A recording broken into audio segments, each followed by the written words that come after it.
আজি প্ৰধানমন্ত্ৰী নৰেন্দ্ৰ মোদীয়ে সম্বোধন কৰে 127 সংখ্যক মন কী বাত অনুষ্ঠান ৰেডিঅ' আৰু টেলিভিছন যোগে সম্প্ৰচাৰিত জনপ্ৰিয় অনুষ্ঠানটোৰ জৰিয়তে সমগ্ৰ দেশবাসীক সম্বোধন কৰে প্ৰধানমন্ত্ৰী নৰেন্দ্ৰ মোদীয়ে বকু ছয়গাঁও সমষ্টিৰ অন্তৰ্গত 203 নং বুথ নামপথাৰত দেখা গ'ল মন কী বাত অনুষ্ঠান এই মন কী বাত শুনিবলৈ দক্ষিণ কামৰূপ জিলাৰ অন্তৰ্গত সমৰীয়া সত্ৰ মণ্ডলৰ 203 নং বুথত ওলাই আহিল প্ৰায় 2 শতাধিক মহিলা এনেদৰে ঠায়ে ঠায়ে বিজেপিৰ উদ্যোগত জনপ্ৰিয় অনুষ্ঠানৰ প্ৰচাৰৰ বাবে লোৱা হৈছে বিশেষ কাৰ্যসূচী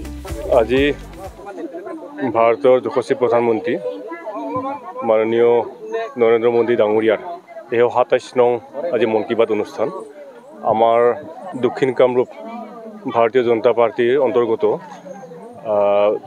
সমৰীয়া সত্ৰ মণ্ডলৰ অন্তৰ্গত 203 নং বুথত আজি আমি মন কী বাত অনুষ্ঠান ইয়াতে শ্ৰৱণ কৰিলোঁ আমাৰ লগত আজি মন কী বাত অনুষ্ঠান উপস্থিত থাকিলে সমৰীয়া সত্ৰ মণ্ডলৰ সাধাৰণ সম্পাদক গৌতম দাস ডাঙৰীয়া বুথ সমিতিৰ সন্মানীয় সভাপতি উমেশ ৰাভা ডাঙৰীয়া সন্মানীয় উপদেষ্টা ডাঙৰীয়া আৰু ইয়াৰ লগে লগে বকো মণ্ডলৰ প্ৰাক্তন উপ সভাপতি বিক্ৰম ৰাভা ডাঙৰীয়া সৈতে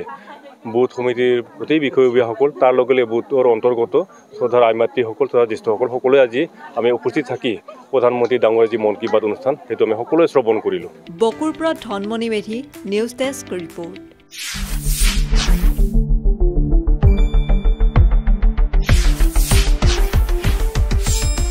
শুদ্ধ আৰু বিস্তৃত বাতৰিৰ বাবে চাই থাকক নিউজ ডেস্ক ৰিপৰ্ট।